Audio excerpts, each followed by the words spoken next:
నిన్న మేము శ్రీశైలం నుండి వస్తుంటే ఘాట్ రోడ్లో అంటే కొండపైన దిగుతున్నప్పుడు ముగ్గురు హిజ్రాలు వచ్చి దారి కాసి వెళ్ళే వాళ్ళందరినీ బండ్లు ఆపి మరి డబ్బులు వసూలు చేస్తున్నారు. అసలు శ్రీశైలం ఘాట్ రోడ్లు ఎంత ప్రమాదకరంగా ఉంటాయండి. అక్కడికి వచ్చి వాళ్ళు కార్లని బైకుల్ని ఆపుతున్నారు. అక్కడ అసలే రోడ్డు చాలా చిన్నగా ఉంటుంది, ఎదురు బదురు వచ్చే వాహనాలకు కూడా కొంచెం ఇబ్బందిగానే ఉంటుంది. అలాంటి చోట వెళ్ళి ఈ ఇజ్రాయల్ డబ్బులు వసూలు చేస్తున్నారు. ముగ్గురు వచ్చారు, వాళ్ళ చేతుల్లో డబ్బులు అయితే కట్ల కనబడుతున్నాయి. ఇప్పుడు మనం దీని గురించి మాట్లాడామనుకోండి, వాళ్ళు మా వాళ్ళు కాదు, వాళ్ళు ఎక్కడి నుండో వచ్చారు, వేరే రాష్ట్రాల నుండి వచ్చారని ఎవరెవరో ఏదేదో చెప్తారు.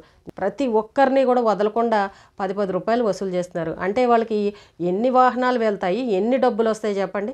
మనం ఎన్నిసార్లు మాట్లాడుకున్నా వీళ్ళ ప్రవర్తనలో మార్పు రాదు. వీళ్ళు చేసే పనులు చేస్తూనే ఉంటారు. దందాలు మాత్రం మొండిగా ఇలా చేస్తూనే ఉంటారు. ఇప్పుడు బైకుల పైన వెళ్ళే వాళ్ళు వాళ్ళ దగ్గర ఉండొచ్చు, ఉండకపోవచ్చు, సమయానికి చిల్లర ఉండొచ్చు, లేకపోవచ్చు. ఖచ్చితంగా నువ్వు ఇవ్వాల్సిందని చెప్పేసి డిమాండ్ చేస్తుంటే మగవాళ్ళు ఏం చేస్తారు చెప్పండి, ఇవ్వక అలాంటి పనులు చేస్తున్నారు. నిన్న చూస్తే ఘాట్ రోడ్లో ఇలా ఆపడం అయితే నాకు అస్సలు నచ్చలేదు. చాలా కోపం కూడా వచ్చింది. కానీ మనం ఏమంటాం, ఏమీ అనలేని పరిస్థితి అక్కడ.